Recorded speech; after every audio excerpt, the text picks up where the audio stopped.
So it's 9:30. Let's say 30 seconds. We'll get started here.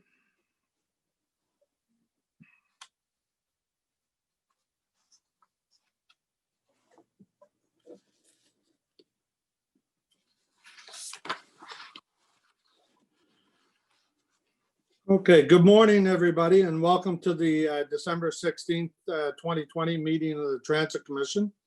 I've received no regrets, and the commissioner, could the commission coordinator, Eric, if you could please call the roll call, please. Commissioner Brockington. Morning, here. Commissioner Caricato. Commissioner Gower. Here. Commissioner Kavanaugh. Here. Commissioner McKenney. Good morning. Commissioner Olson. I just received a message that he's having technical issues and the clerk's office is working with him to join us. So he can't answer for a roll call, but he will be in on the meeting, hopefully. Commissioner Suds. Here. Commissioner Tierney. Present. Commissioner Williams. Here. Commissioner Wright Gilbert. Good morning. Vice Chair Klutzy. Chair Hubley. Present. You have quorum, Chair. Thank you very much. Before we move on, is there any declarations of interest from any of the commission members? Okay, seeing none, are the minutes of the Transit Commission meeting of Wednesday, November 18th carried? Carried. Carried. Thank you. Okay, so we've got just two items on the agenda today. The Confederation Line and Bus Service update, we'll obviously hold that. There'll be slides and some discussion on there. Item number 2, the delegation of authority for contracts awarded for the period of January 1st to June 30th of for the Transit Commission. Is that carried? Can we please hold that item, Mr. Chair? I have some questions. Oh, sure. Okay. All right. Then let's go back to item number 1 and Confederation Line bus service update. Mr. Manconi, if you're ready. Thank you, Chair, and good morning, members of Transit Commission. Just before we start, I just wanted to take a moment to share with the Commission that Jocelyn Beijing, who many of you know, she's my Chief of Staff, has announced her retirement. She's leaving us after 30 years of service. January the 11th will be her last day. And Chair, with your indulgence, I wanted just to take a moment to acknowledge her great work. She's worked with me for 20 years in the various roles that I've held at the city. And in addition to all the strategic files and the large transformational files that she's held in the last number of years, she's been instrumental in the equity inclusion program at the city of Ottawa with OC Transpo in particular. When I arrived here 9 years ago, it was a heavily male-dominated organization. Jocelyn has been instrumental in hiring and promoting female leaders. We had some of the most senior leadership roles in bus and rail in Canada. The equity inclusion lens, I can't say enough about it. You'll recall a few years ago, we had some concerns about what was going on in the workplace. And Councillor Kavanaugh knows that I can remember our call like it was yesterday. Jocelyn rolled out a respectful workplace mandatory training program that every single employee is receiving. So I just want to take a moment to acknowledge Jocelyn and her great work. She's a quiet, silent leader that has helped me tremendously, the organization and the community. So congratulations, Jocelyn, for all your years of service.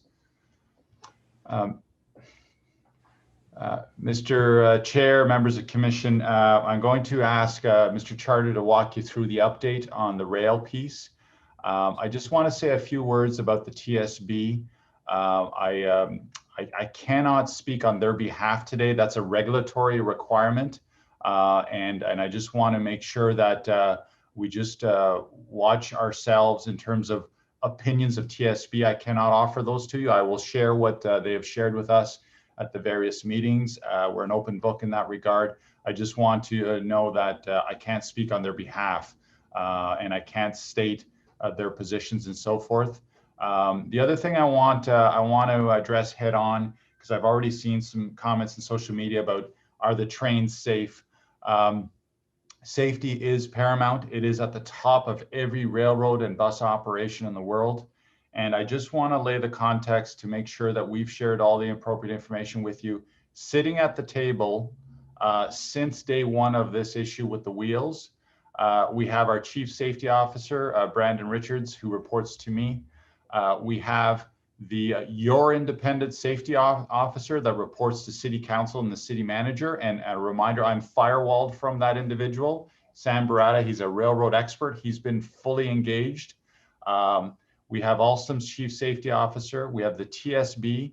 We also have a hired professional steel wheel expert at the table that we've hired. So I just offer that in the context of the lenses that are applied. And I can tell you that on the minute that I was notified, which was immediately of the situation, the first question the CEOs of railroads ask is, do you ground the fleet? In other words, you put everything to a complete stop. And I can tell you that everyone has been unanimous that everything that we're doing enables us to continue with safe operation of the fleet. And we would never, ever put anybody at risk, whether it's our employees or our customers.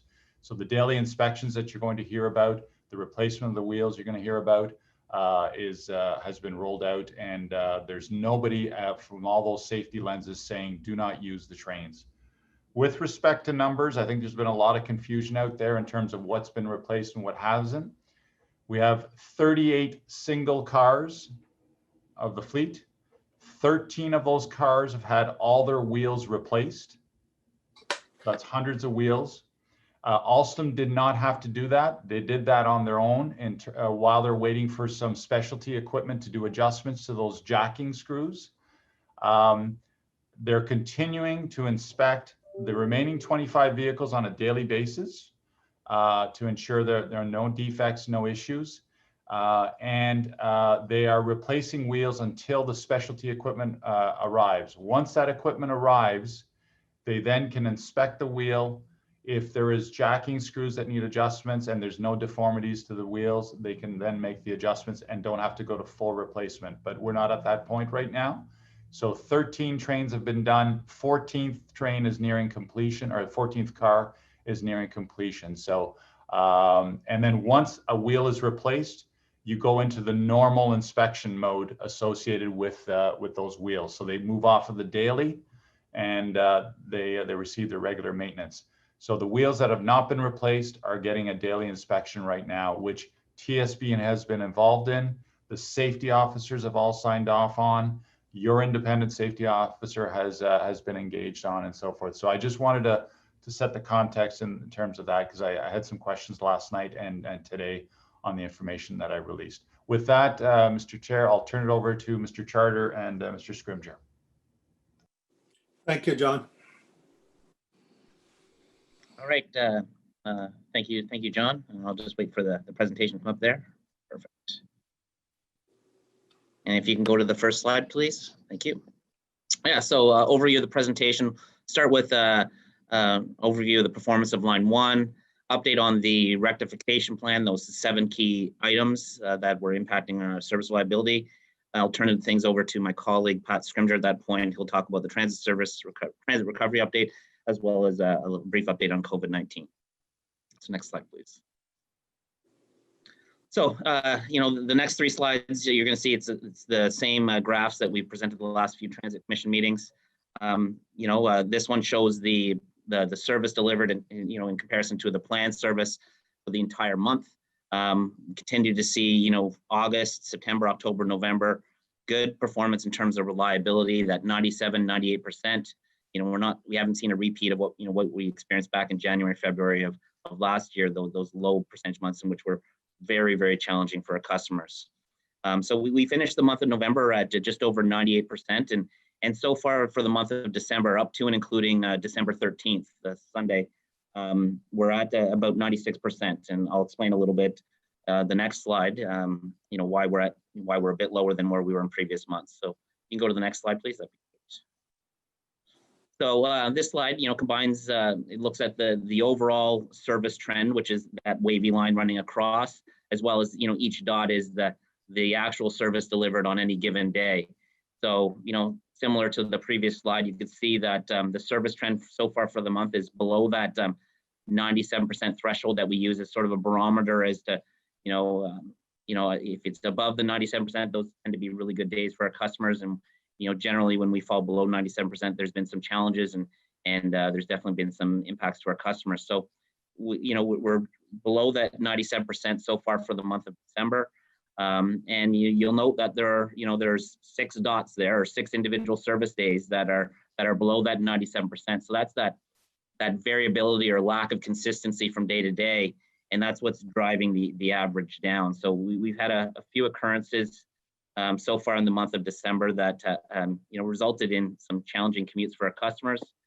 They almost all occurred between in the week of December 5th to 11th.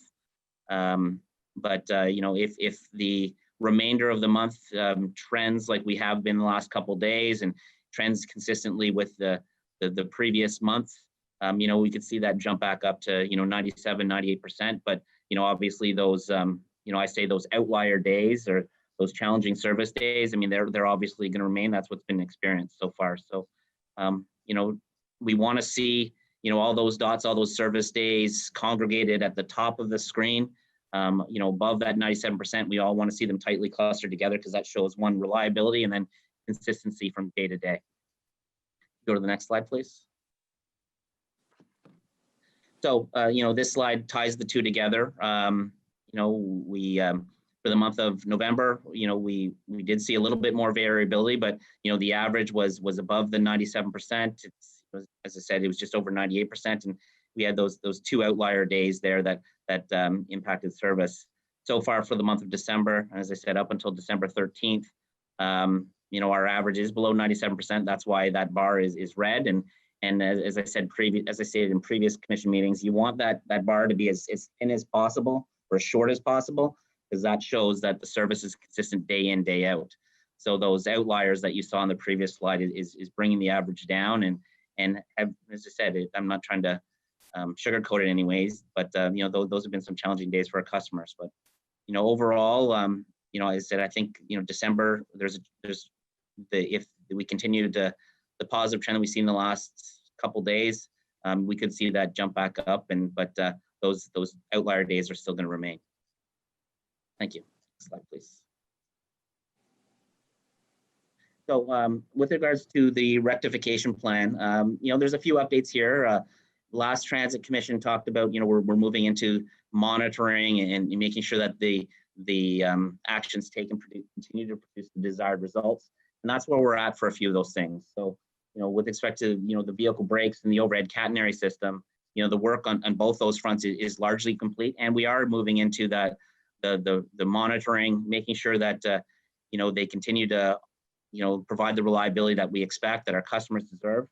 And, and where we're at is even making those seasonal adjustments or, those bi-monthly checks and the adjustments associated with it. So, with regards to vehicle brakes, when you get into the winter season, cold steel wheels on cold track, you sometimes make brake rate adjustments. And similarly with the overhead catenary system, the metal wire that provides power to the trains, there's, as it gets cold, metal tends to contract, and when it warms up, it tends to expand. So we're always out there, RTG is always out there making those adjustments to the catenary system to make sure it continues to function as it is. We want to see their maintainers out there on the line doing these things. That's the expectation, and they are out there, which is a good thing. So both those vehicle brakes and the overhead catenary system, we're at that monitoring, making sure that the actions that have been taken continue to produce the desired results. With regards to the switch heaters, pleased to report that all the switch heater work is complete. It was completed the weekend of December 6th. So when we launched service on Monday, December 7th, we had the full suite of all the switch heater work completed. And I'll provide a quick summary of it on the next slide. But all that work is completed. The temporary service closures greatly assisted in their ability to get that done and in time for the winter. But as well, it gave them the opportunity to do some additional work as well. There was some rail grinding that was done, as well as some track welds and some other work in the tunnel to deal with some other there's some areas where there's leaks that they need to continue to focus on. So they were able to utilize the time to do other things as well.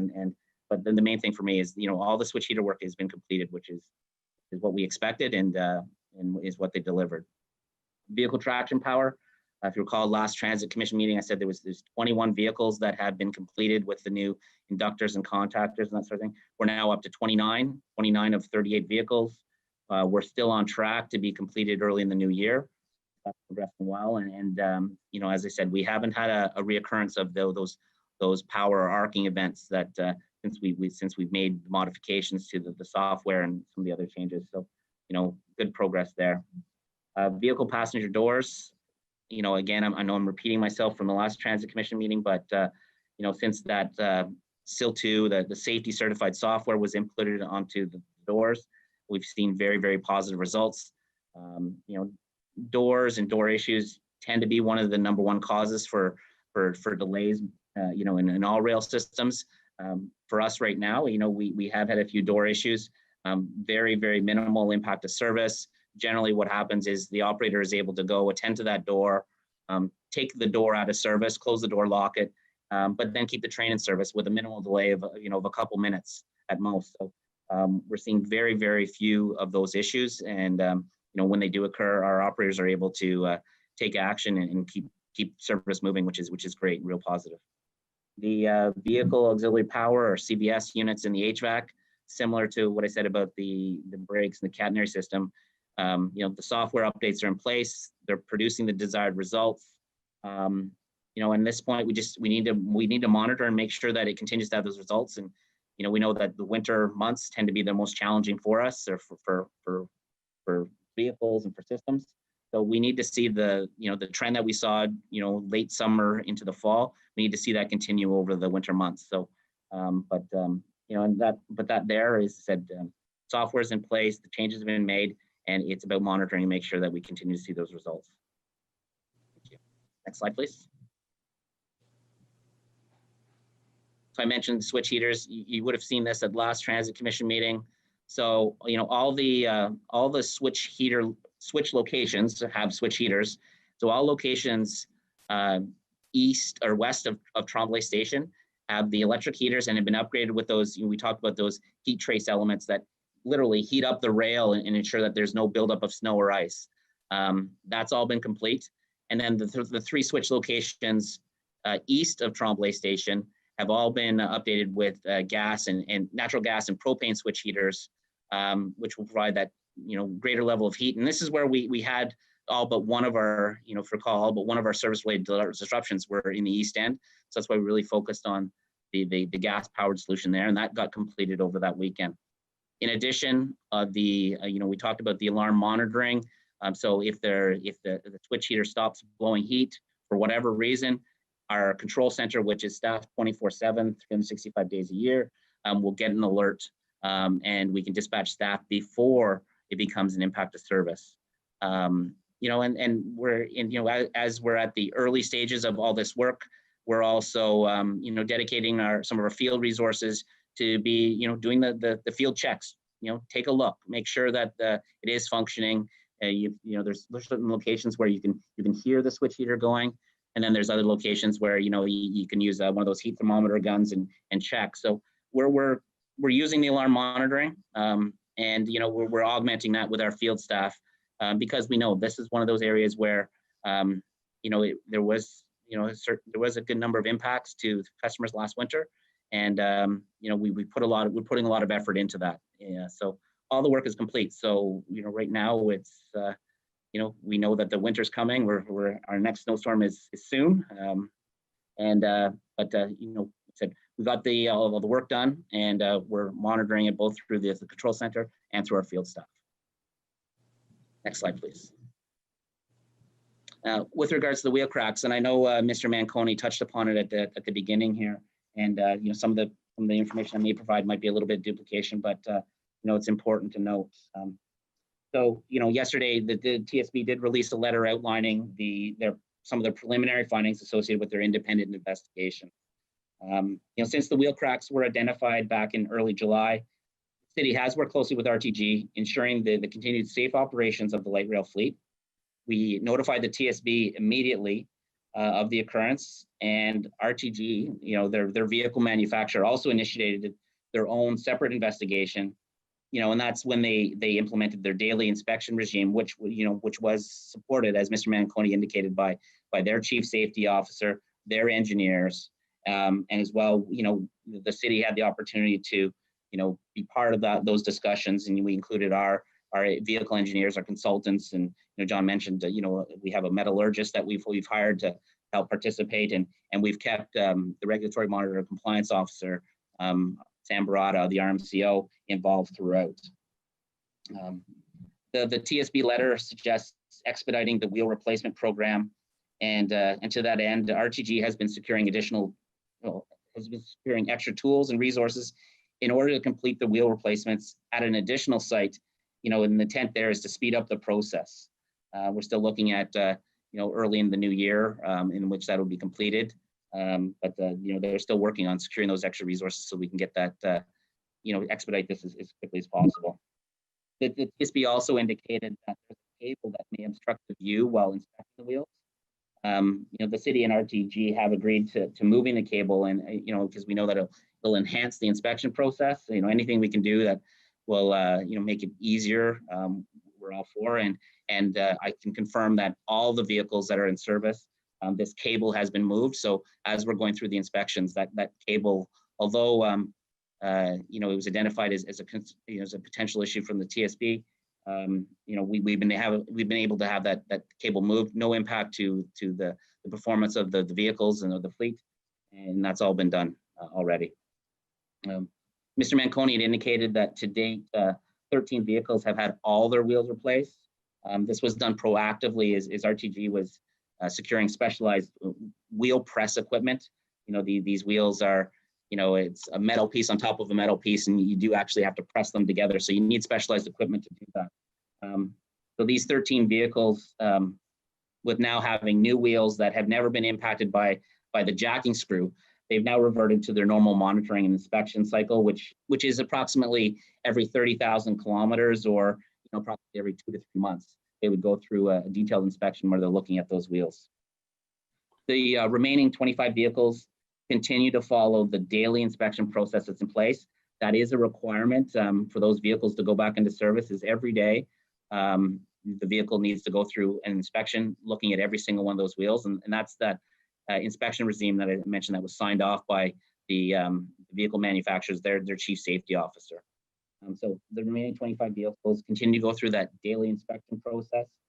And once that new specialized wheel equipment is in place, and we're anticipating that January timeframe, RTG will commence replacing the remaining wheels that have been impacted by the jacking screw. So right now they've replaced all wheels on the vehicles, but once they have that specialized vehicle and the specialized equipment in place, they'll be replacing the wheels in which have had that jacking screw, and there's been an impact in terms of stress. And it's that jacking screw that creates the stress, which has the potential to create the crack. So they'll be focusing on replacing those wheels.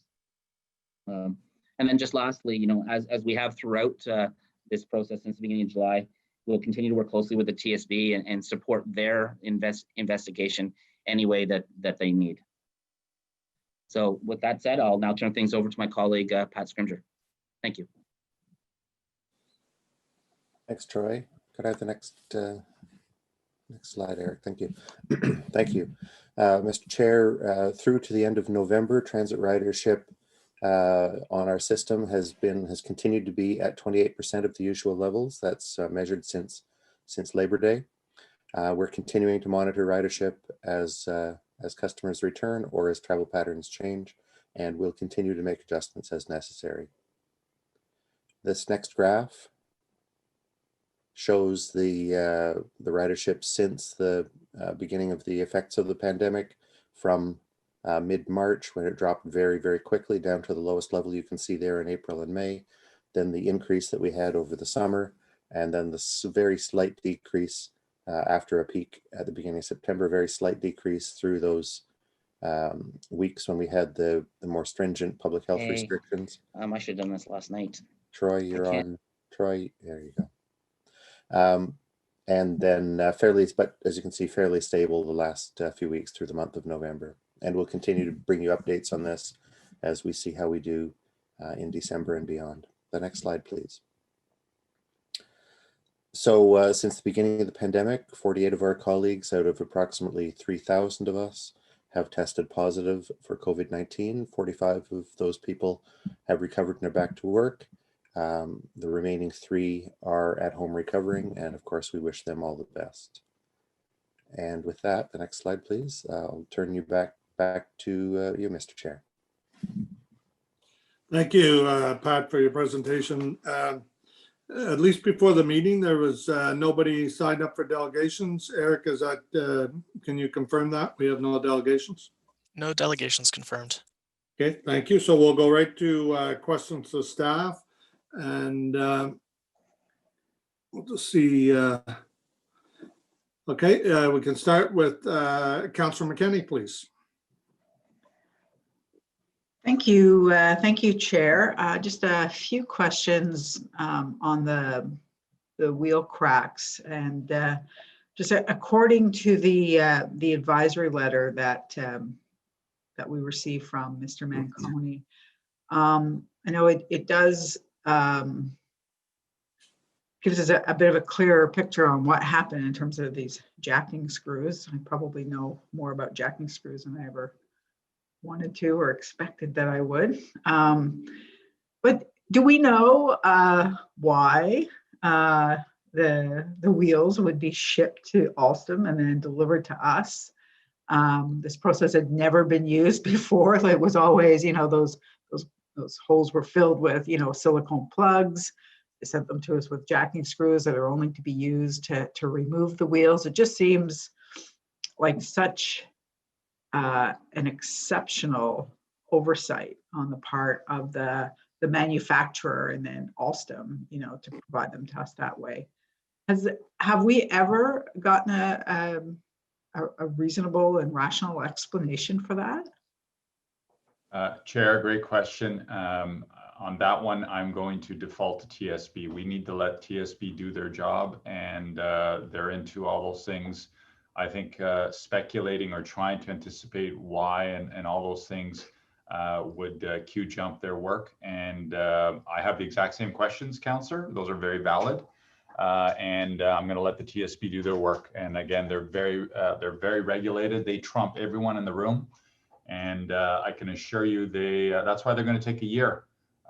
In the meantime, my number one thing is the system safe to run? If I've told TSB, if it's not safe to run, you better tell me. But they're going to dig into all those questions, and I have to let that run its course. I don't want to be speculating or trying to get in the middle of their discussions that they're asking Alstom to respond to. Okay, fair enough. Then are the new wheels being delivered to us now, coming without those jacking screws installed on them? Yes, Troy and Brandon, my chief safety officer, confirmed all that immediately. Yes, the new vehicles that we're getting from Brampton have that issue addressed. Okay, and the letter also suggests that all original wheels be replaced, not just the ones where we're finding cracks. And is that what's happening? Will all wheels be replaced? No, as I said in my opening comments, and again, the TSB has been at every single workshop, and if they objected, they would object. The plan is until the specialized equipment is here, they will replace the vehicles, and Alstom has done that. Once the specialized equipment is here, the TSB has been walked through what Alstom has done, and TSB doesn't approve anybody's work. They just tell you if they have a concern or not. And once the specialized equipment is here, they can then, if there is no deformities or cracks on the inspected wheel, they can then adjust the jacking screw, and the vehicle is good to go back into service without a daily inspection. Okay, but again, I'm just looking at the letter, and it does say that although ongoing daily inspections are being observed, some wheel cracks may go undetected, and the development of cracks in the area of jacking screws installed in the hub of the wheels may be more widespread than initially thought. Therefore, and this is just right off of the letter, it is suggested that OLRT and Alstom expedite the removal of all Licini resilient wheels that were originally installed on the OLRT fleet. So Yep. I just, No, absolutely. so is that happening? I guess. is my Absolutely. And look, question. Councillor, if I don't have a lot of answers to you, it's because we're quite frankly surprised that that letter got released, the day before Transit Commission, and what it doesn't reflect is that we've had numerous meetings since that letter got sent to us. And the TSB, I know they were speaking to Mr. Richards yesterday, said, and I quote the lead investigator, they are fine with everything we're doing. Tell your council that TSB is at the meetings and that they are supportive of every measure we're doing. So once we got that letter, we scrambled the jets. We got them into a workshop with Alstom and all those safety people. And the question is always, are we doing everything that satisfies everybody's safety concerns? And I've heard no objections to date. And if there were any objections, trust me, from the TSB or anybody at that table, we would conform to any of those safety professionals and the steel well experts. But again, they're all sitting at the table, including your independent safety officer who reports to Steve Kanalakis, doesn't even report to me. And you're welcome to call Steve and to call Sam Beretta and to get his views on this. And I share that because I think, the questions you're asking are very valid. They're the same questions that we ask every single day. And so the TSB has not objected to anything that we're doing and any approach. So while they wrote originally, hey, you should replace every single vehicle, we've walked them through the inspection regime. We've walked them through the fact that Alstom is bringing the specialty equipment, and there's been no objections. And again, they will not approve. They're not an approving body. Okay, it's hard to put that toothpaste back in the tube, right? It's here in front of us. We have the letter. And it says such, and it's signed by the Director of Investigations of Rail and Pipeline. So, I agree with you. Yeah, I agree. It makes me wonder why TSB would say something and then not follow through on it. I have to be honest. And I cannot speak on his behalf. I'm not authorized to. I can just tell you, as you're my governing body, that we immediately had workshops with them, many of them. And in fact, we're following up in writing to confirm everything. And there's been no objections. And the TSB would have told us if they objected to anything that we were doing. So you're not recommending then removing all wheels? No, that's not what I'm saying. I am not recommending that. I am recommending that the safety experts that are at the table have plotted out a course that has been presented to the TSB, to your independent safety officer, to my safety officer, and to the wheel experts, and to the safety experts of Alstom, and everyone has agreed on the plan that's before you. Okay. Just one last question. I actually live at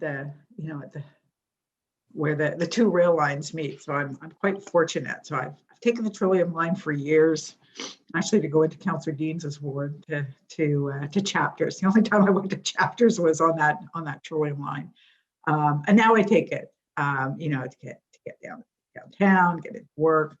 Why was the Trillium line so smooth and quiet, and this one, the Confed line, just isn't? It's even my kid, whose bedroom, is the window is close to the rail line, complains about the loudness and it kind of shakes a little, as you're moving along.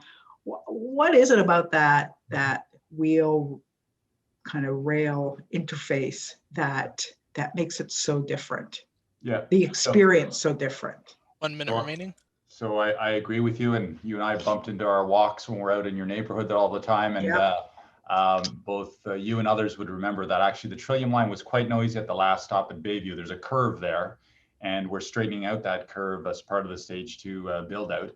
But on the LRT line, the reason there's noise is that RTM has to do some rail grinding. So they have to polish the railhead, the top of the rail.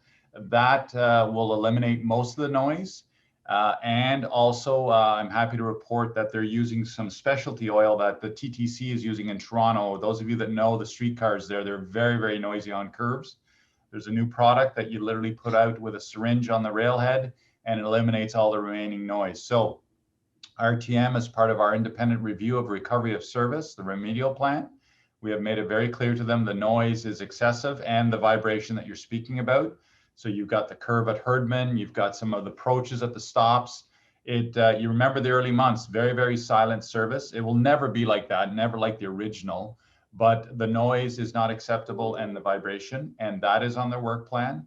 When we gave them the shutdowns on the weekend, they have started to do some of the grinding. They need to do more, and they are doing more. They've actually got a very good company that will give them an annual plan with fixed blocks of time to do the grinding because they've got limited engineering hours to do. But Councillor, you're absolutely right. That noise is not acceptable. It's going to go back to where it needs to, along with the vibration. Okay, I appreciate that. Thank you. I'll pass it along. Thank you, Chair. That's all the questions I have. Thank you, Councillor. Next up is Councillor Tierney, please. Great. Thank you very much, Mr. Chair. And just to get back to the vibration, John, between last week, I took a ride on the train, and I'm seeing some posts this week from some constituents where they actually have this app on their Apple Watch, and it's showing 81 decibels of sound at that one corner that, you know, since the beginning, I've always kind of scratched my head. Why is it such a tight corner? Can you speak to how soon that might be fixed? And I guess the real question is, can we confirm that isn't leading to the degradation of the wheel system? We're talking wheel cracks, and if I heard those noises coming out of my car, I would certainly have concerns. So when it comes to a train and it's that loud, does it have impact on the wheels? Is it from a life cycle perspective or from a possible cracks perspective? So there's lots to that question, Councillor. It's a good point. So on the noise, yeah, there are decibel limits that they have to comply with. On the, it's called wheel rail interfaces, how much steel is touching the rail, and there's an engineering science to all that. We have done our independent assessment on that, and we've identified that there are portions of the track that need to be grind down, so smooth out, just like a pothole gets fixed, so that you don't get the noise and you don't get the grinding, and it does not lead to not just wheel issues, but vibration of the vehicle. It can start to get things loose and so forth. All railroads have this. I know it's new to Ottawa in terms of we're going to have noisy spots. If you go to Boston, there's one corner that is literally deafening. They've been dealing with it for 30 years. And again, TTC has a lot of experience with their streetcars in this space. But short answer is they need to maintain the railhead. We have identified the locations. Troy and the RTM team are actually going section by section and prioritizing what gets maintained. And I've offered them weekend shutdowns to accelerate that if they want to do that. Okay, and on that, is this something if we ever did find out that bend was creating too much friction and it was leading to these wheels burning off much quicker? If you look at the lands around it, I don't know if we own them all or if it's expropriation or if we're kind of hemmed in on that corner. Would a realignment be something that we might have to look at just for that one section to really slow down that noise? Yeah, no, great question. You're hemmed in, and I hate to bring other projects into the mix, but you remember our answer on Woodruff Avenue. Curbs are never a good thing on a railroad. They're never a good thing. Yeah. And you know, staff are doing their part on Woodruff Avenue. When everybody says, "Oh, just throw in the curve," well, you're going to get another Herdman. It's back-to-back curves on railroads are not good, and you are hemmed in there property-wise and so forth. The Herdman curve will be a maintenance issue forever. You will never have a silent curve there, and you will never not have vibration there. The ones that we're all over right now is what Councillor McKenney was talking about. Approaches to stations is the other spot where you're getting some noise. That needs to be evened out, and the vibrations and so forth. But just so everybody knows, you will never have that perfect quiet. That trip you took in early September, October, I hope you enjoyed that, because that quiet silence is a new railroad. It's like your new car. That smell never comes back. Thank you for that. And I'm sure somebody's going to create a handle called the Herdman Curve at some point on Twitter. That being said, this oil stuff, I'm very interested in that. Do you mind letting us know when, you probably don't have the date in front of you now, when they do oil the tracks, because I want to go for a ride on it to see what differences that does make. Yes, there's a lot of logistics on getting the product and so forth, but when they do it, if they do it, we'll certainly share that with the Commission. Excellent. I'll move along real quick. The gas heater is very excited to see, and it's weird. I guess it's colder in the East End than the West End, going with all gas. How sure are we, and I'm just asking, you've explained this before, that we won't be going back to the West End and putting in gas heaters where the current electric is right now? So a reminder on the West End, different configuration, different exposure to winds and snow. If you go to Tunney's, it's deep in the trench. Those are electric, but they extended the electrical probes further along the track, and they have the real-time monitoring, not just the on-off. They can do that, and on top of that, we also have our own staff that use thermal guns to monitor them. So the problems were 99% in the East End. That's why we went with the gas ones. And on stage 2, those lessons learned are moving over. We're going to gas predominantly in the West and the stage 2 extension also. Thank you, John. And last, as we hear news of vaccines and Moderna coming online, I'm starting to feel that people are starting to loosen up a little bit, which isn't a good position to be in. And I think we're doing our best to really tell people continue to wear masks. What's our plan to keep that message going and tell people to keep, it's not over yet. We still have 6 months, a year, who knows how long. How are we going to make sure that that message is there? Because I'm watching your ridership graph. I have a suspicion it's going to start to tick up at some point, and I want to make sure people are still wearing those masks. Well, a couple of things. Ridership is going to tick up. Ridership is ticking up. Pat is starting to do his work on a route by route. I can't remember which route he was sharing with me. We've got one route that's at about 67% ridership. I think some of the good news is going to rub off in terms of ridership. On the masks issue, we're going to continue to do everything we're doing, but more importantly, we're also going to do another blitz. And so stay tuned for that. We'll do like last time. We'll let everybody know, and we're going to go out and find people if they're not wearing their masks. Great. Thank you very much for your very honest and straightforward presentation today. Appreciate it.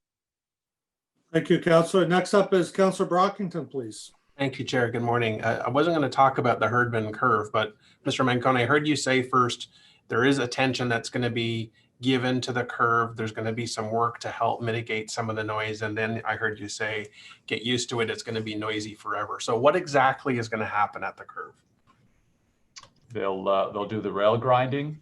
That smooths out the steel on the top of the railhead, so there's less noise. It's not all going away. They're looking at this new product that Toronto Transit Commission is using. I just heard about it last week, so I don't have any details and so forth. It's when I was talking to the CEOs I was asking the exact same question. And then they have to regularly maintain that curve with the grinder and do that. There's now new portable small grinders that can literally be thrown onto the track overnight. And that curve is not long enough, is short enough that they can maintain that. And then also there's greasers that can be deployed both on the track and on the train itself. So those are some longer term things to make sure that those things, if they're using them and they're functioning and all those things. So it's maintenance. Is it easier to maintain an indoor curve, like after you leave the Rideau Center and you're heading towards Ottawa, there's a curve there, and I'm just looking at emails literally weeks after we opened, I was receiving complaints about the noise on that curve. Is it the same type of maintenance indoors as outdoors? It is. Indoors can be more problematic. The one I was talking about in Boston is you get the tunnel effect or the station effect, and you get echoing noise. So it depends on the configuration. The ones that the Toronto Commission, Pat knows that system like the back of his hands. If you're downtown surrounded by buildings, you get an echo effect. So it's location by location, but the goal is to minimize the amount of noise. I just want to be clear, it's never going to be perfectly silent. Yeah. When I go to Toronto on behalf of the city, I don't take taxis. I only take public transit. And you're right, they're noisy. The streetcars are noisy, the subway, particularly on the curbs. Okay, I just want to get into the switch heaters because I raised this last month and I want to raise it again. Good news from Mr. Charter. How were they tested? We have not had freezing rain. We have not had multiple days of heavy snow, which is when the heaters should actually be tested. We're going to know whether they work once they're put to the true test. Mr. Charter, what type of testing did these heaters go through to ensure that we got the okay that they are working properly?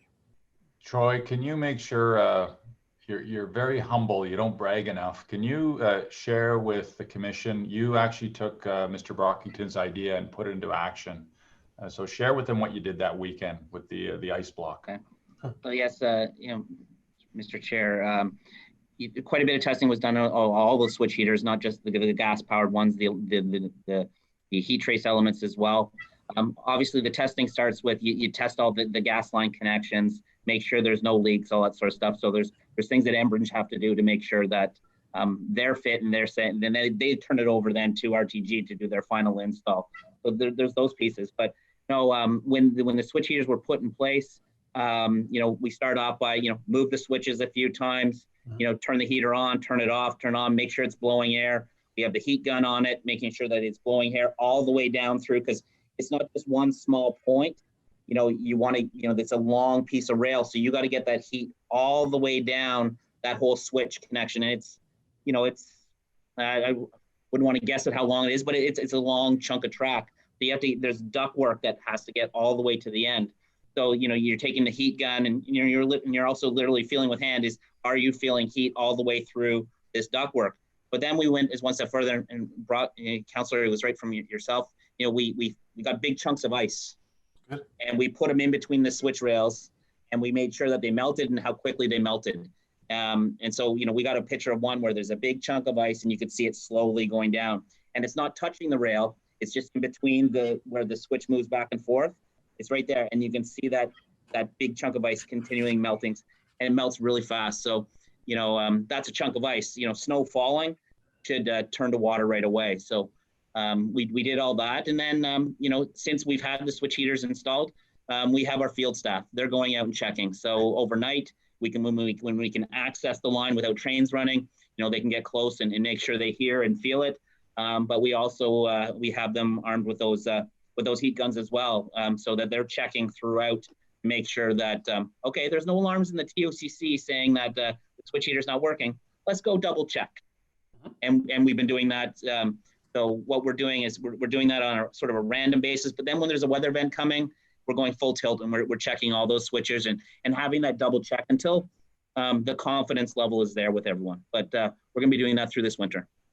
Excellent, thank you. I was wondering, Chair, if you could have the graph that Mr. Scrimger showed us about the ridership numbers just put up back on the screen. I have a question. Certainly, Eric, is that possible? Thank you for that, Chair. There's basically three phases I'm looking at here. The first third is basically the shock of COVID. People have stopped going to work and school. And then about mid to late June, our ridership went up for about 2 full months. And at around Labor Day, maybe it's when school started, it went down and it's more or less plateaued. So to Mr. Scrimger, what happened in the summer? We had no tourists. What happened in the summer that gave us higher ridership? And then what's caused it to plateau? Is it just kids going back to school? If you could just talk to that phase, because obviously I want to get as high as ridership as possible. What happened between mid-June and Labor Day? Mr. Chair, I think each of us might remember from our own experience that from the, we started to understand, we started to accept, and we started to know how to work within the pandemic. Through this period were the time when things happened, like masks became available to everyone. People understood that wearing a mask, they could be in closer contact with people. And I think you start to see that in that uptick from May through to July. That's when, the weather was getting better. We started to normalize what we were doing. We started to we all started to, stretch our arms a little further, walk a little further, go into stores more than we had been during the early months. And then in June, we had two things happen specifically on OC Transpo, and that was that the masks became mandatory for everybody. That gave everyone the assurance that they were protected from respiratory transmissions when they were on the train and on the bus. And then at the end of June, we returned to full service. You remember we had service reductions in place from March until about the 20th of June. And that brought more routes back into service. That gave more opportunity to travel at other times, and gave us more capacity to handle those people, to accommodate those people. So that's probably what that big uptick there is from sort of mid-June to early July. Then we had a continuous increase through the summer as more and more people got used to how to behave, or, I wouldn't be the one to speak on it, but you'll remember that the numbers started to go up, and the public health officials and at OPH and at the province realized that our infection rate was going up too much, and they changed the advice, and we went into sharper, more stringent restrictions, and that would have been from mid-September through to early November. And at this point, people are probably being, continuing at that level of caution. The other thing I want to speak about just a little bit is just on the calculation method. This is not a graph that shows absolute ridership. This is a graph that is showing ridership as a percentage of ridership that we would have expected to experience on each of those days. So when we're comparing summer ridership, we're comparing it to summer actual 2020 to summer non-pandemic ridership. There's going to be different travel patterns through from late June to early September every year. And one of the things that doesn't happen is people aren't traveling to high school during that period. So and there's more people taking holidays. And that's going to change the proportion of what type of trips are being made on the system.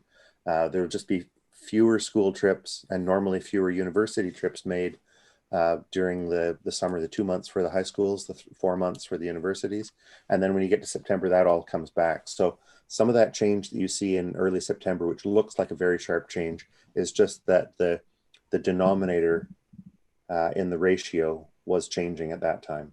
Fair enough. I think for us as a commission, looking at high level data is of course very important, which helps us inform us to make decisions. But when you look at all these factors about, mask use and additional service, our COVID numbers in Ottawa were very low in the summer. So I agree with you that there was probably a greater acceptance by the public to get out.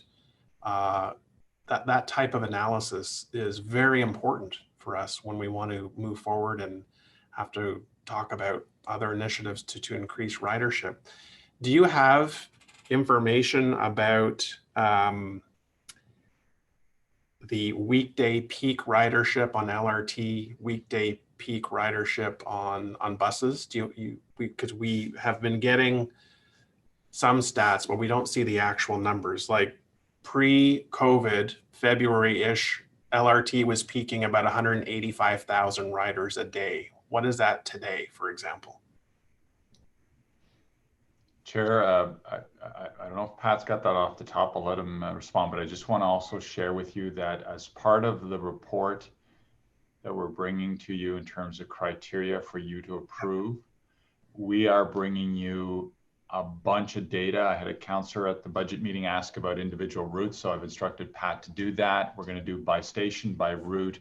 We're going to bring you all that. But Pat, share what we've got so far if you can today. Otherwise, Chair, I just want to give you assurance we are absolutely aligned. We're bringing you all that information. Thanks, John.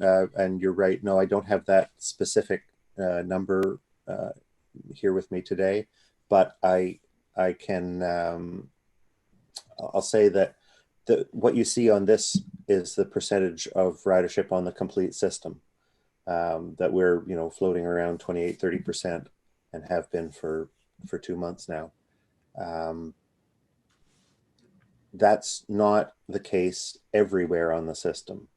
That's the overall number, but there are bus stops, stations, the train line, and different bus routes that are used differently by different customers. There are some bus routes that are predominantly used by people who are traveling to offices and to universities, the two things that are more closed than anything else. There are other bus routes that are more used by people who are traveling to hospitals, employment locations, shopping areas, and those are higher than this percentage.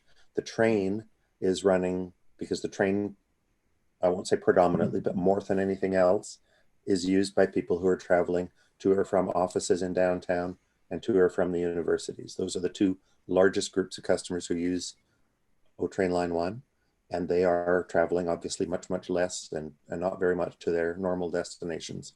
And so ridership on the O Train is at about 20% of where it would normally be.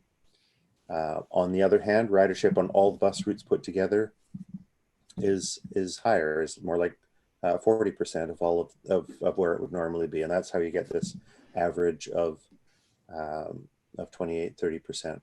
But individual bus routes and individual times and individual bus stops are either, very high, at the average, low, or very low. And it really depends on the travel that's being made by those people, and has been now. So we continue to collect this data, but one thing I want to just caution everybody on is history does not, recent history does not help us necessarily to understand the future. This is not predictive. This is documentary, and it shows what has occurred. I think at this point it's reasonable to think that tomorrow and the next day and the next day will be similar to the last few days. But what next month will bring and the month after that, we're not equipped to predict. I appreciate that. It's certainly not my intent to get into the minutia, but going back to Mr. Manconi's, when will the Transit Commission receive this report with respect to the key metrics that we're going to use going forward? March or April, Councillor. So we're going to do our best to get it in March. I'm trying to get all that data, and we will now, with things are moving fast, vaccines, trends, and so forth. So those are the tentative target dates. The one question 1 minute left. Thank you. The one question I wanted to raise again from last month was your analysis on a correlation between private car usage and public transit, because you were saying that your data on the roads was much higher as a percentage pre-COVID now, as opposed to transit riders. I think you said, John, that on some roads you were hitting 80% capacity pre-COVID, and we're struggling now at 28% public transit. So, because I was worried that there's a perception out there that people don't feel comfortable or safe getting on public transit because of COVID concerns, which I don't personally share, but was part of the stigma through a public education campaign or other to chisel away at that. Can you speak to that any further today? Data on what we're seeing on the roads and why that is the case? Why is the uptake on personal vehicle usage so much higher than people getting back on public transit? So we are going to bring you the car data also, even though this is for Transit Commission, because Phil Landry and Vivici have done an amazing job of where people are commuting with non-public transit. And what it appeared to, this is about a month and a half ago or 2 months ago, was in suburban neighborhoods, there was a lot of car commutes. So people were going to their local grocers and so forth. They were task oriented. They needed a vehicle rather than public transit. Don't know if that's the case yet. I haven't seen the refreshed data. we'll absolutely bring you that and try to correlate it to the transit data. On the when do people use it? One of the things, and again, I'll bring you all that from CUDA and the other partners that have done the surveys. It is the surveys repeat over and over again that the individual choice to whether or not they're going to use public transit and whether they deem it safe, even with all those international studies that have shown not one single COVID case related to public transit, they basically say each person will make their own personal decision on when they deem it safe to ride public transit. And so hence the messaging of we're clean, we're disinfecting, we're continuing, all those things. So all of that's coming to you in that March, April report in terms of data, and also in terms of, because the message is clear. We want to grow the ridership. So we're going to have information campaigns on how we get people back to the service. But right now, the advice from the professionals in this space, based on scientific and survey data, just keep the system clean, keep it reliable. People need to make their own personal choices. Once post-vaccine comes in, you can start to push a little bit harder in terms of getting people back. Yeah, Chair, I think whatever we can all do to help reinforce the message that it is safe to take public transit, that yes, there's a pandemic, but with mask wearing and cleaning your hands and take all the precautions that OPH has suggested, it is safe. I take it with my girls. I promote it, but we all have a I think a responsibility to help communicate that message to get people back on transit. So I'll leave it there, but thanks, Chair. Okay, thank you, Councillor Brockton. Next up is Commissioner Sarah Wright Gilbert, please. Thank you, Mr. Chair. So a lot of my questions with regard to the wheel cracks were asked by my colleague, Councillor McKenney, so I thank them for that. I have two follow-up questions about the wheel cracks, specifically the TSB letter. Has there been any follow-up by RTG or OC Transport Management with Lucchini, I think that's how you pronounce it, the wheel manufacturer, as to why there was a change in process? So the letter says there was a change in process, the jack screws, which I also now know more about jack screws than I ever thought I would, the jack screws were shipped in the wheels rather than separately. Why didn't it communicate this change in process to Alstom? Specifically the requirement for examination to ensure that none of the screws, I'm reading here, sorry, protruded or otherwise interfered with the axle hub. So has there been any follow-up with Lucchini about this sort of lack of communication and this change in process? I'm going to let our Chief Safety Officer comment on that. I would, not sure there was lack of communication anywhere, but Brandon? Oh, thank you, Chair. To answer your question, the TSB has their independent investigation, and this is a part of their next process. They're going to be looking into the actual supplier's information with what Alstom's doing when it comes down to the metals that are used and all the process stuff that you're capturing right there. This is something that they directly go to the manufacturer. They directly go to Alstom as they are independent. So when it comes to the communication as to why that process changed, we don't have that information right now, and that will come out in TSB's investigation. Okay, thank you. So according to the TSB letter, these screws, these jack screws, were never supposed to be installed in the wheels. They're only usage, they're only supposed to be installed or used or put into the wheels when the wheels are being removed, right? That they're supposed to be shipped with plastic or silicone plugs, and the screws are supposed to be shipped separately. How is it possible, and I ask this with all due respect, but how is it possible that no one noticed that these screws were installed in the wheels, given that, when they shouldn't be, and I mean no one at RTG or RCM or whatever we're calling them these days, that no one noticed that these screws were installed when they shouldn't be on all these wheels, given that there are supposedly inspections happening regularly? So again, you need to let the TSB investigation roll out, is my advice to you. I remind everyone that on the entire project, there was an independent safety officer whose signature is on those certificates that says the system was safe to proceed. So this isn't about someone not looking or not inspecting. There are hundreds of thousands of parts on a train. And I know in isolation, this looks like a, how could you miss that? I'm not defending RTG. I'm not defending the wheel manufacturer. I'm just telling you that the process for safety certification was followed. The independent safety certifier of the system being able to proceed signed off on everything. That includes vehicle and infrastructure and so forth. So there's no signs of anybody, oops, we missed something that we should have caught. And again, I know it looks simple on in isolation, but this is a, you know, these vehicles have hundreds of thousands of components on it. And you literally have to get in there and look at those pieces and so forth. But we don't want this to occur. I agree with you, Commissioner. How can this happen? That's TSB is there. That's their job. They will say, how did it happen? Why did it happen? And how do you prevent it from happening? Again, the TSB does not give recommendations. They give findings.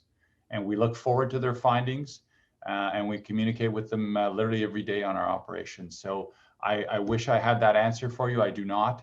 But the TSB report, I know Mr. Johnson very well. He will be at this. That's why they take a year to do these things. In the meantime, we want to make sure that the system's safe for everybody. So I want to know those answers too. And safety is what we're all focused on right now.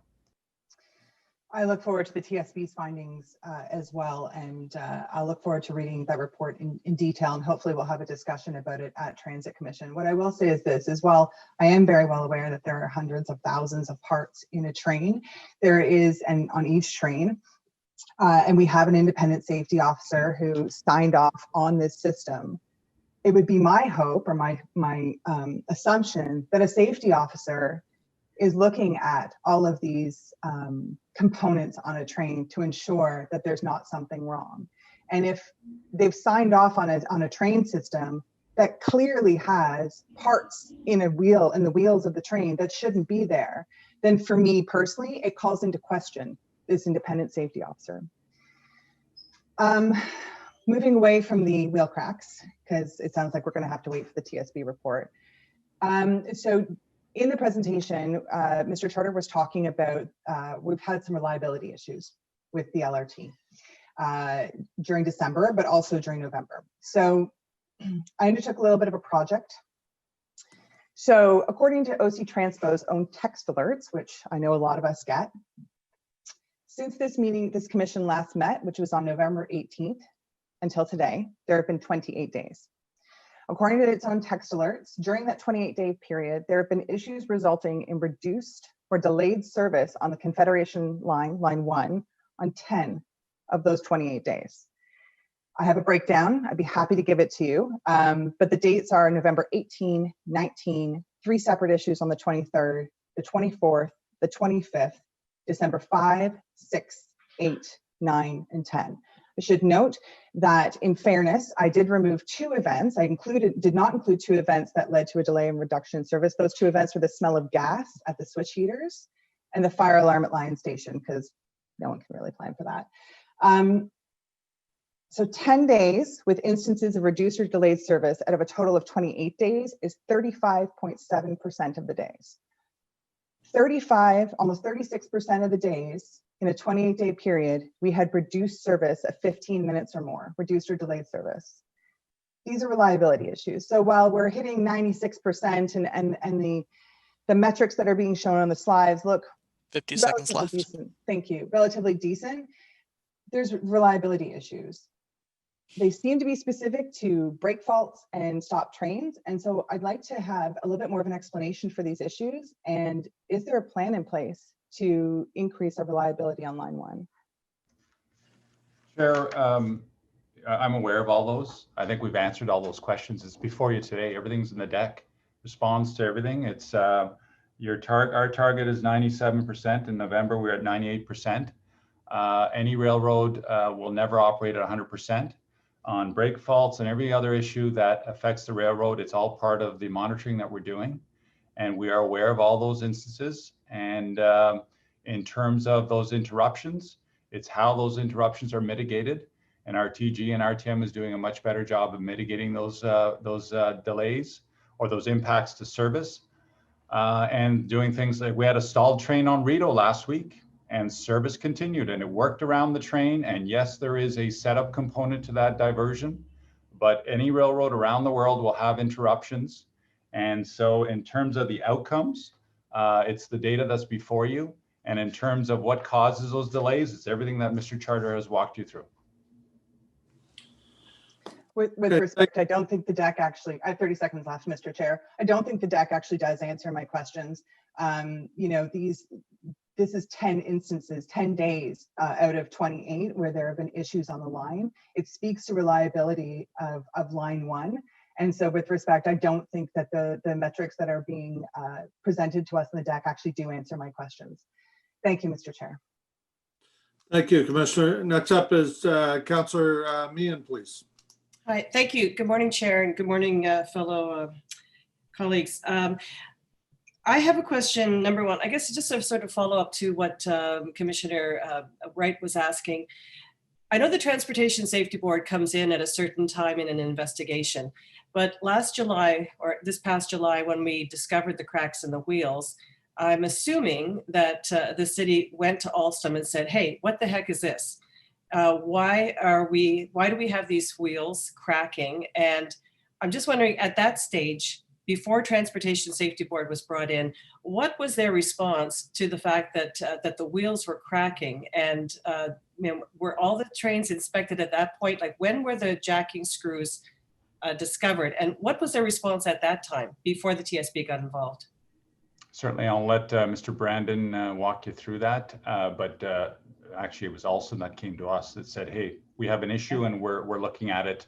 And their response to me that immediate day was, and we will tell you if we have to ground the fleet and so forth. So Brandon, can you walk them through those touch points and when TSB was notified? Yeah, thank you, Chair. And you're right, absolutely. And what we do right away when we have any sort of occurrence like this, we report to the TSB immediately. So Okay. the TSB was engaged right off the start, but you're right. We immediately had the conversations with Alstom as to what we do next. And they took it away, just like Mr. Manconi said. It was the conversation of grounding the fleet or not. And if you do remember it from Troy Charter's presentation earlier, there was a reduced service in July due to this, because if you remember that time, we had a very reduced fleet because the visual inspection process was happening. Mm-hmm. Before we actually put the visual inspection process in place to ensure the fleet was safe, we did have many conversations throughout that time with our experts, like John said, the meteorologist, with Alstom, with their chief safety officer, and engaging in conversations with the TSB, because before they announce their investigation, they do have a period of time where they do an inquisition and we do discussions as to what's happening. And then Alstom did come to us with their preliminary assessment, which was that the jacking screw was causing the issue. Now, to the conversation that was happening beforehand, it's abnormal for Lucchini based on the TSB report, but it's not that it's incorrect that the jacking screws were in place in the wheel. It's just that they were too far into the wheel, and that's where this has gone wrong. So I don't want to interrupt, but I still don't understand. I understand the TSB had to be involved, but Alstom had identified the problem. Obviously, they're responsible for the issue. They just didn't correct it. Chair, can I jump in? Councillor, those are really great questions. I'm really concerned about staff commenting on root cause and fault. I'm trying to protect yourselves and ourselves here. The TSB is very regulated and regimented, and I just want to caution my staff on making comments about fault and cause and solutions. We need to let the TSB do their job. And Chair, you're welcome to contact the TSB directly. I don't think they will share information, but I'm not trying to be difficult and not give you responses. Well, Mr. Manconi, it just said we bought a product, and usually then we would have a relationship with the product manufacturer, who obviously messed up. So we actually don't. We actually don't. No? Your relationship, no. And this is the thing. Your relationship was with RTM. You do not have a commercial relationship with Alstom. And I'm cautioning you to protect you. Don't get into blaming Alstom, because you'll go down the litigation route, is what could potentially happen with Alstom. Let the TSB be your advisor on this very important. This is like a recall on your car, which are very serious, right? We've all had cars where you get that notice and they say, hey, there's a recall. And many of us have that same reaction that Commissioner Gilbert had. You know, I just had a recall on my car. And I went, how could you have missed that? And whether it's safety major, and there's been major safety recalls on vehicles and so forth, but your business relationship is with RTM. It is not with Alstom. The accountability rests with RTM. Alstom did their job and immediately reported to the RTM officials and reported it to us. Our staff immediately contacted TSB, and we immediately asked if we needed to ground the fleet. Okay. Okay, let me just go on then. There was one thing that Mr. Charter mentioned that I would like a little bit more clarification on, and that had to do with the catenary, the overhead catenary system. And Mr. Charter said that the crews are doing daily, they're doing daily work on the catenary system. I'm just wondering what exactly is being done there. Yeah, Mr. Chair, nothing, nothing specific on the OCS, but they have every night, the maintenance crews are out on the line, they're inspecting the track, they're inspecting the OCS. They need to be checking these things. And actually, we want them out there. It's when you should be concerned is when we don't see them out there. We want those engineering crews out there every night looking at things. So, when they're looking at the catenary system, so when you get into the winter time, the cold, things tend to contract. They may need to adjust, on the poles that hold the catenary system, you see what we call counterweights, and they keep that line nice and tight. They may need to adjust the tension and make some adjustments like that, but they're out there and they're checking the line. They're checking those parafills where we had some issues last year with those parafills breaking. They're checking those things. They're checking the catenary to make sure it's not sagging anywhere. They're making sure that there's no places where it could snag. And then, there's other times where they go out there and they get in more detail look, they get right in there to see if there's any buildup or any damage that's occurring just with the regular day-to-day use. But they're out every night. And, looking at the overhead catenary system is one of the things that they check. And is this going to continue for the life of the line? Yes. Okay. Okay. Good for them. On the cleaning of the trains, we're spending $1.5 million extra to do a sterilization of the train to make sure that it's really safe for people due to COVID. I'm trying to figure out then why we're getting complaints that the trains are dirty. And I just need to have a response because I know that we've got crews that are doing, they're cleaning areas that normally would not be cleaned, but why are we seeing garbage and basically that's my question. Councillor, if there's the odd garbage, I get that, but if you have any specifics, get your staff to immediately send it to Troy. We will trace down that train and they're cleaned every single evening. So these are, well, this has happened. I'm getting it from various people on various routes. So I'm just not sure what's happening. Are we concentrating on handles and at the, maybe forgetting other spots? That's basically what my question is. So it's, okay. The trains, they get detail cleaning every single evening and in between. So time of day, direction, anything you can give us if people are on there, we want to know about it. So are we, have we employed extra people to do the COVID cleaning? RTM has employed extra people. We employed 65 new cleaners for our buses, and there's a safety seal on every vehicle that rolls out. So the operator goes to their vehicle and there's a safety seal on that vehicle to say it's gone through their deep clean. Excellent. Thank you. That's it for me. Okay. Thank you, Councillor. Next up is Councillor Kavanaugh, please. Thank you very much, Chair. I wanted to ask more about the noise. I was a little concerned when you said that that new train feeling, we're not going to get it back, and that we're going to have more noise. And I think that that's something that will concern people and turn people off using the system. So how is it we're addressing that? And in terms of both the people inside the train and also people who live near the train tracks, because we know that that was an issue as well. And going forward, how are we fixing that? So again, it's the maintenance, but in addition to that, on a lot of the stations or areas where there's issues, we have rail dampeners on the rail fasteners, but regular maintenance is the best ally in terms of minimizing that noise. And again, we are looking at new products with RTM on noise issues. The problem right now is Herdman should not be at the noise level that it's at right now. It's a double back-to-back curve, very tight, sharp radius. You will always have some noise, but it's the level of noise is excessive in the vibration. So they need to get that. And then at some of the locations where the brake start stop, again, it's like the potholes in a road approaching the intersection and so forth. They can't have that pitting. So it's regular maintenance. And then in extreme cases, we've done some stuff in the trenches. We put in the special dampeners so that they can meet the decibel reading near condos and so forth. And then even in the tunnel, you'll recall near the NAC, there's special concrete and special dampeners on the track. So there's a lot of mitigation measures you can do for noise. So these are lessons learned for going forward, dare I say, for the next stage? Yeah, they are, and they're more than that. I mean, it's all basic railroad design and things that you do in terms of, Councillor Cavan, if you're looking at the stage 2, the split at Lincoln Fields and so forth, those radiuses, they're not as sharp as Herdman and so forth. Councillor Leeper's dealing with, we've done rail dampeners in his area, one condo location and so forth. So it's design, good technology, and then regular maintenance, just like a road or a bike lane or anything else. Okay.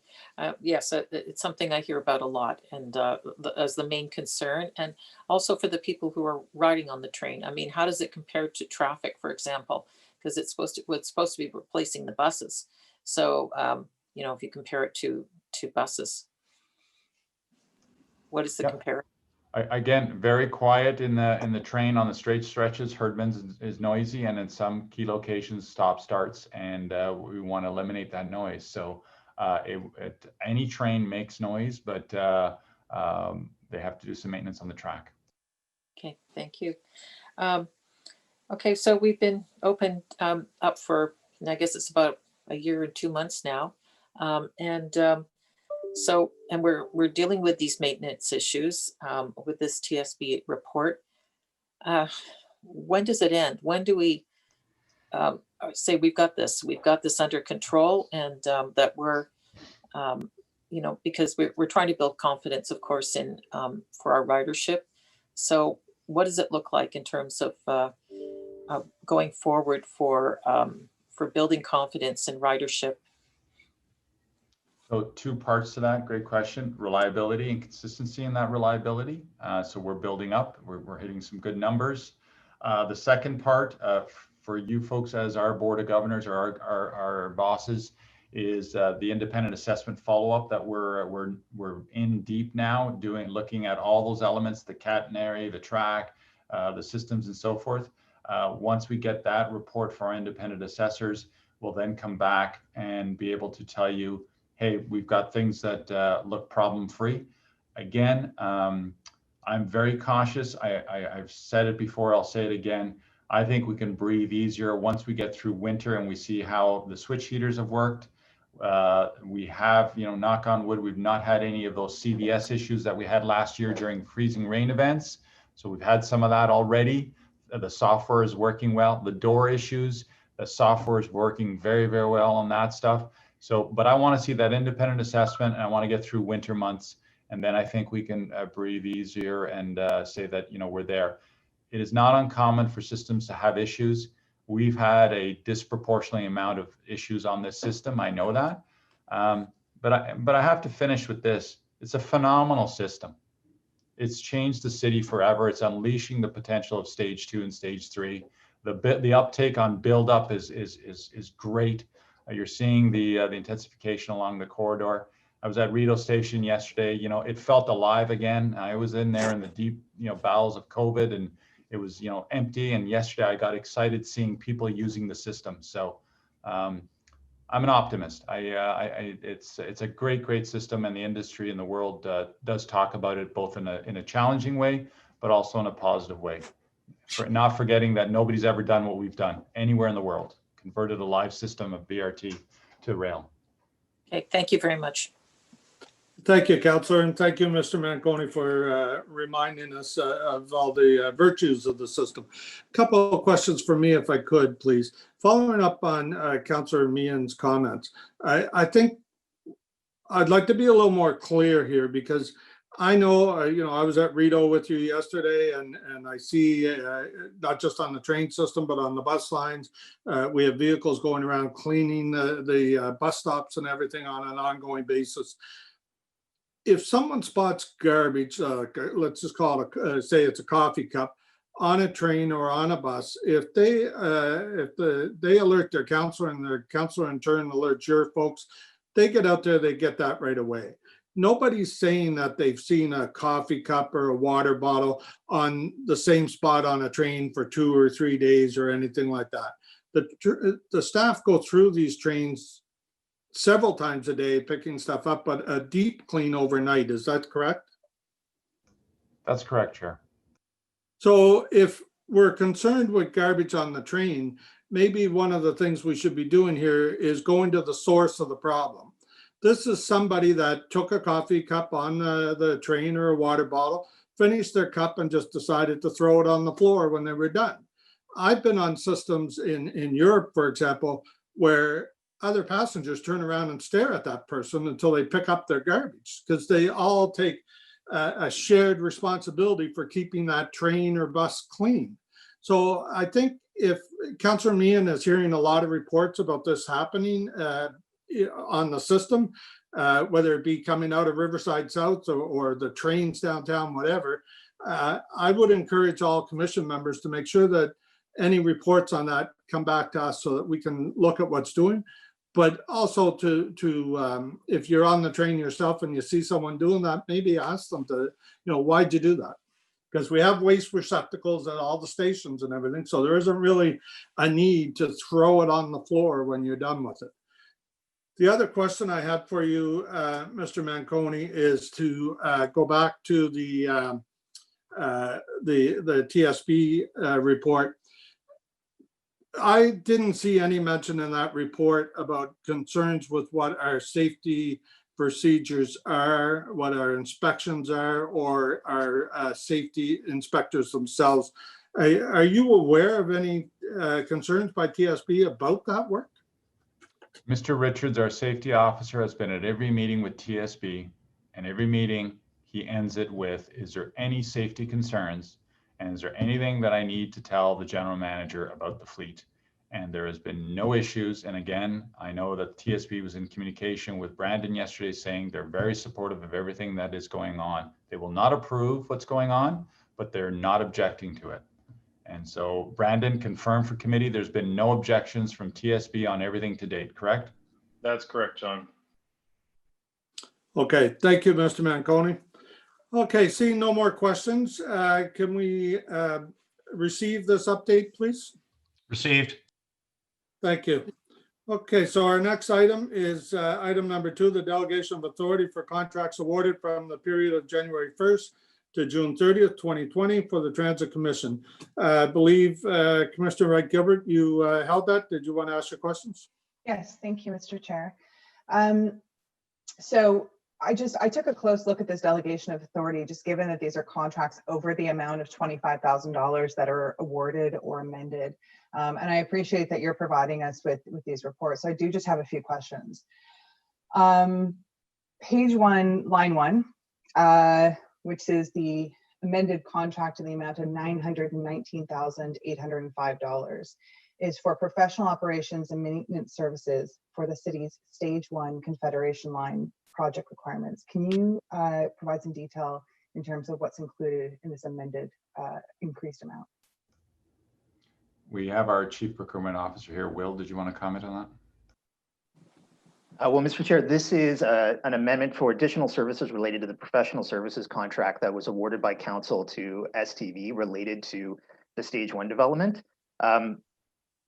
Is there, I've deferred to Mr. Manconi's team if there's a specific comment around the additional work, but I'd be happy to speak to the mechanisms under the procurement bylaw by which we amended that contract. No, I'm not interested in the mechanisms. I do appreciate your offer, though, Mr. McDonald. My question is the amount was increased for the contract, and I'm just wondering what is included in this contract with SCBT? What services are they providing us for this amount of money? Mr. Charter will correct me if I go wrong, and I'll follow up with you if there's anything lacking.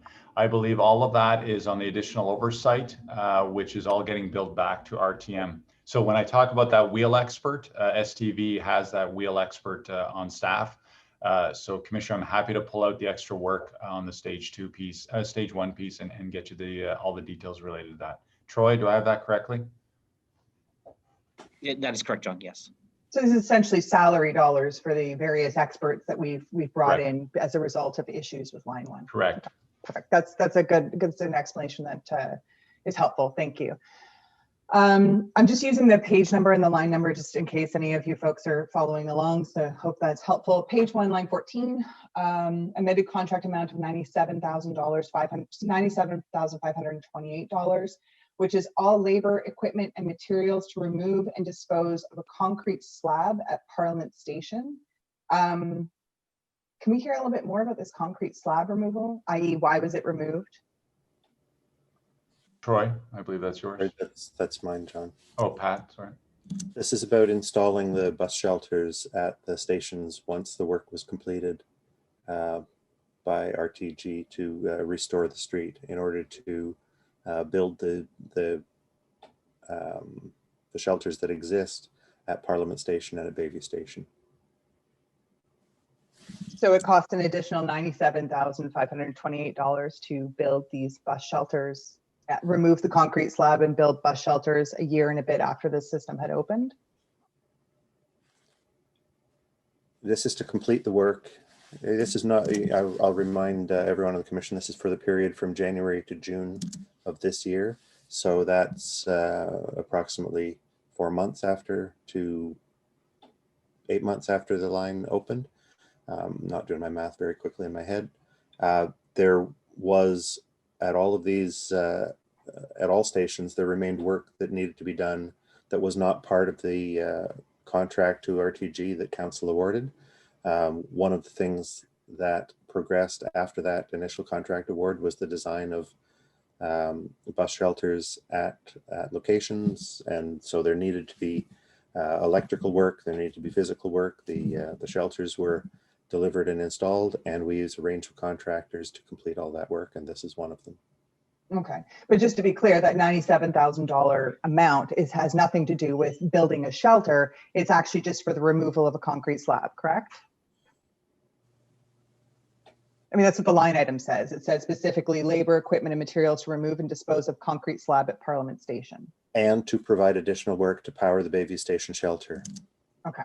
So it's a combined at both. We have custom designed shelters at both of those stations, or at least on the westbound side at Bayview and in both directions at Parliament. And those needed to, there was quite a bit of work required to connect those electrically, which involved cutting into the concrete and making the electrical connections, putting in the electrical housings, whatever they're called, and connecting and meeting Hydro Ottawa standards. Okay, thank you. I appreciate that, because it just seemed a little bit pricey for concrete slab removal. Not that I have a whole ton of experience in removing concrete slabs, but just logic. My last question is about page 2, line 37. This is the one that confused me the most, to be honest with you, which is supply and deliver ultra low sulfur diesel fuel for on-site direct to locomotive refueling services for the Trillium line, which is amended contract amount of $340,023. Why are we adding funds to a fuel contract on a line that is not running for the next 2 years? Troy. Yeah, Mr. Chair, that was for the period of time in which the line was still running. We closed the line down in April, May. So that was the period of time from January to the time in which the line shut down. Okay, so this is for additional fuel funds, basically, between. It's the fuel used to run the service, correct? So we didn't budget for that amount in the original contract amount. I'm just wondering why the amount was amended by 300. The contract needed to be amended to get us to shutdown date. So the contract originally ended at the end of the year. So we amended it to, instead of renewing a whole new 2, 3, 4 years, right, we amended the contract to get us to the shutdown. Okay, that's very helpful context. Thank you, Mr. Charter. Thank you, Mr. Chair. Those are my questions. Thank you, Commissioner. Next up is Councillor Kavanaugh, please. Yeah, thank you. Just a quick question, and I don't see it here, but perhaps in this report, but we discussed about an app update for people to find their bus, and I wonder if there's been contracts awarded for that, if that's coming up. That was, I understand it was supposed to be in progress. So do we have anything new on that? Mr. Chair, the work continues. Some of the work is behind the scenes. What we've been working on primarily is something called an API, which is I will not describe it well, but it's the interface that connects all of our internal systems, where it publishes the data in a way that the independent apps and other software users and developers can pick it up from to use it for their purposes. We've been updating that app so that it works with our new bus tracking and dispatch system that's in testing right now with the developers. What that will result in initially is slightly more stability on that data feed, but by sometime in 2021, when we can bring our new control system into place, replacing our outdated one, then we'll get more precise data and better predictions of bus arrival times, which we'll be able to publish out. Now, separately from that work, we are also looking into what is the best way to bring our own OC Transpo app up to date in a forward-facing, what you see on the screen. We want to bring that up to date. What we've been working on primarily is the data that you don't see, the data that come to that app and to the various other independent apps. So that work is continuing, and some of it continues under existing contracts that we have. In fact, some of the consultants that you see listed on this table are working on that. Among other things, they work on supporting our various systems. That would be great to have that when that ridership goes back up. Are we working at a target date to have that available to the public? So it's a very incremental thing. Some of that improved data, some of those improved data are out there with coming through the apps already, and it will continue as more and more. There's many data sources that feed, and there's many outlets through which customers can collect the data. It's we're continuously improving. Even when we're all done, we won't be all done, because there'll be more improvements to come after that. But when we make large overt improvements, we'll be sure to let you know. I expect everybody will want to know, so thank you very much, Pat. Thank you, Councillor, and thank you, Pat, for your answers on this. So the recommendation is that the Transit Commission and Council receive this report for information. So I'll ask the question, is this report received? Received. Thank you all. Okay, so there's no in-camera items today. Is there any notices of motion for our next meeting? Okay, see none. Are there any inquiries? All right, seeing none. Under other business, does anybody have anything? No? Okay, I just would like to take this opportunity before we adjourn to wish everybody happy holidays, and also to thank Jocelyn, as John mentioned at the outset. This is her last meeting with us. She's been amazing to work with, and I hope she enjoys her retirement, and maybe we'll see her on the train one day. So can I have a motion to adjourn, please? Adjourn, and special thanks to Jocelyn. Happy Thank retirement. you. Okay, is that motion carried, folks? Merci, Jocelyn. Okay, Merci. thank you. Our next meeting is February 17th, 2021. Okay, thank you all. Thank you. Bye.